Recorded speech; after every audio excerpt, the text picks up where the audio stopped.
حضرت ابراہیم کے لیے آگ جلائی گئی. 45 فٹ اونچی آگ ہے, پرندہ بھی اوپر سے گزرتا ہے تو نیچے گر جاتا ہے جل کے. اتنے دن لگا کے آگ جلائی گئی.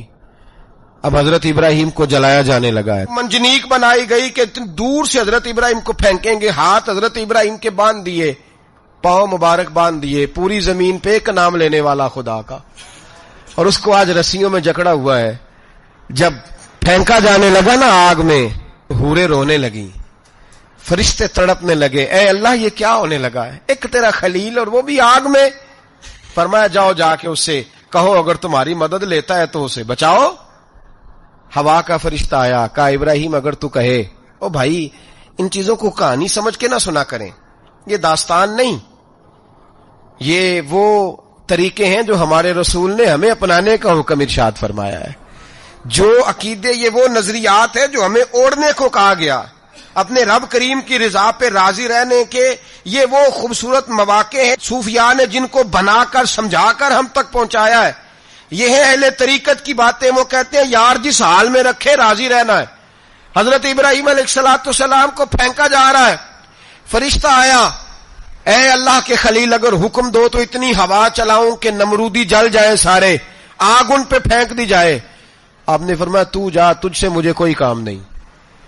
تھوڑی دیر کے بعد پانی کا فرشتہ آیا, کہا حضور اتنی بارش برساؤں گا کہ آگ بجھ جائے گی. فرمایا تو جا, تجھ سے کوئی کام نہیں. اب جب منجنیق میں رکھ دیے گئے, آگ میں جانے کا لمحہ ہے, تیاری ہے, حضرت جبریل امین حاضر خدمت ہوئے. کہا ابراہیم کوئی حاجت؟ فرمایا تجھ سے کوئی نہیں. کہا چلو مجھ سے نہیں تو رب کریم سے ہی بات کر لو, مجھے پتا ہے میں چھوٹا ہوں, آپ مجھ سے مدد کیوں لوگے, رب کریم سے ہی بات کر لیں. تو حضرت ابراہیم کہنے لگے جبریل یہ بتا, رب کو نہیں پتا اس کا خلیل کس حال میں ہے, اسے نہیں پتا میں کس حال میں ہوں, میرے ہاتھ بندے ہیں پیر بندے ہیں آگ میں, اسے نہیں پتا. بتایا تو اسے جاتا ہے جسے خبر نہ ہو. تو اگر اسے پتا ہے تو اگر وہ جلانے پہ راضی ہے تو میں بھی جلنے کو تیار ہوں, میں تیار ہوں, میں تیار ہوں. اسے کہو ٹھیک ہے. حضرت سیدنا ابراہیم علیہ السلام کو منجنیق میں ڈال کے جو پھینکا آگ میں, یا نارکونی بردم و سلام علی ابراہیم, اللہ نے فرمایا اے آگ میرے ابراہیم پہ ٹھنڈی بھی ہو جا اور سلامتی والی بھی ہو جا.